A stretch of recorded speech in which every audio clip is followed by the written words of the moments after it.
नमस्ते दोस्तों, आज के आईना में आपका स्वागत है। मैं हूं अनिल और आज हम बात करने वाले हैं पश्चिम बंगाल चुनाव के उस बड़े अपडेट की जिसने सियासी माहौल को पूरी तरह बदल दिया है। अगर आपको बंगाल चुनाव का असली रुख समझना है तो आज की ये रिपोर्ट बहुत अहम है, क्योंकि अब बात सिर्फ चुनाव की नहीं रही बल्कि वोटर पहचान, डेमोग्राफी और भरोसे की भी हो गई है। चुनाव आयोग की रिपोर्ट आ चुकी है और इसी रिपोर्ट के आधार पर पहली सप्लीमेंट्री वोटर लिस्ट जारी कर दी गई है। इस लिस्ट ने कई बड़े सवालों के जवाब भी दिए हैं और कई नए सवाल खड़े भी कर दिए हैं। अब जरा शुरुआत से समझिए। 28 फरवरी को जो फाइनल वोटर लिस्ट जारी हुई थी उसमें करीब 60 लाख वोटर्स को डाउटफुल यानी संदिग्ध श्रेणी में रखा गया था। वजह क्या थी? कहीं नाम में गड़बड़ी, कहीं पिता या माता के नाम में मिसमैच, तो कहीं ऐसे तकनीकी और लॉजिकल एरर जिनकी वजह से उनकी पहचान पर सवाल खड़े हुए थे। इसके बाद एक बड़ा वेरिफिकेशन ड्राइव चलाया गया जिसमें प्रशासनिक और कानूनी दोनों स्तर पर जांच की गई और अब जो रिपोर्ट सामने आई है उसके मुताबिक करीब 27 लाख वोटर का वेरिफिकेशन पूरा हो चुका है और उन्हें क्लीन चिट दे दी गई है। यानी ये 27 लाख नाम अब पूरी तरह वैध माने गए और इन्हें सप्लीमेंट्री लिस्ट में शामिल कर दिया गया। लेकिन कहानी का दूसरा हिस्सा भी उतना ही बड़ा है, क्योंकि अभी भी करीब 30 लाख वोटर्स ऐसे हैं जिनकी जांच बाकी थी और यही वो संख्या है जिस पर पूरे चुनाव का गणित टिक गया है। इससे पहले भी एक बड़ा एक्शन लिया जा चुका था। करीब 60 लाख नाम पहले ही वोटर लिस्ट से हटाए जा चुके थे। ये वो लोग थे जो या तो मृत पाए गए या अस्थायी रूप से कहीं और शिफ्ट हो चुके थे या फिर उनकी एंट्री डुप्लीकेट थी। यानी चुनाव आयोग ने साफ कर दिया कि इस बार लिस्ट को पूरी तरह साफ और पारदर्शी बनाना ही प्राथमिकता है। अब अगर आप इन आंकड़ों को जोड़कर देखें तो तस्वीर और बड़ी हो जाती है। पहले 60 लाख नाम हटे, फिर 60 लाख संदिग्ध पाए गए जिनमें 27 लाख क्लियर हो गए और बाकी की जांच जारी रही। यानी कुल मिलाकर 80 से 90 लाख वोटर्स पर असर पड़ने की संभावना बनी रही और यही वो आंकड़ा है जिसने राजनीतिक दलों को चिंता बढ़ा दी। इस पूरी प्रक्रिया की खास बात ये रही कि ये सिर्फ प्रशासनिक नहीं थी बल्कि कोर्ट की निगरानी में कराई गई थी।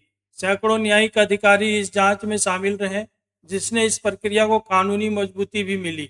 यानी इस बार सिर्फ कागजी कार्रवाई नहीं बल्कि हर स्तर पर जांच को मजबूत किया गया। अब सवाल ये उठता है कि इस पूरे अभियान का असर किन इलाकों में सबसे ज़्यादा पड़ा। तो रिपोर्ट के मुताबिक सीमावर्ती जिले जैसे मुर्शिदाबाद, मालदा, उत्तर दिनाजपुर और दक्षिण दिनाजपुर सबसे ज़्यादा फोकस में रहे। इन इलाकों में पिछले कुछ सालों में जनसंख्या में असामान्य वृद्धि देखी गई थी, जो राज्य और देश के औसत से काफ़ी ज़्यादा थी और इसी वजह से यहाँ का वोटर लिस्ट पर सबसे ज़्यादा सवाल उठे थे। सुरक्षा एजेंसियों और बीएसएफ के आंकड़ों ने भी इस चिंता को और मजबूत किया। हर साल हजारों लोग अवैध तरीके से सीमा पार करने की कोशिश करते पाए गए और हाल के समय में इन मामलों में सख्ती भी बढ़ाई गई थी। कई लोगों को वापस भेजा गया था और कई मामलों में पहचान से जुड़े दस्तावेज भी संदिग्ध पाए गए थे। जांच के दौरान कुछ ऐसी घटनाएं भी सामने आई जिन्होंने पूरे मामले को और गंभीर बना दिया।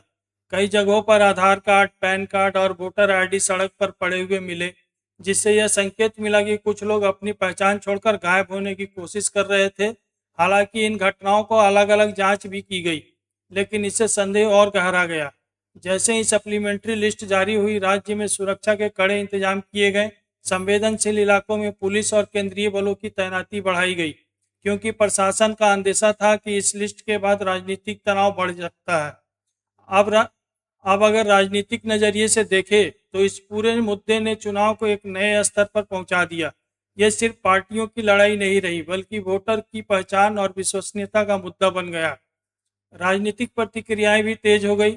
ममता बनर्जी पूरी ताकत के साथ मैदान में रही और उन्हें समर्थन मिला कई विपक्षी नेताओं से।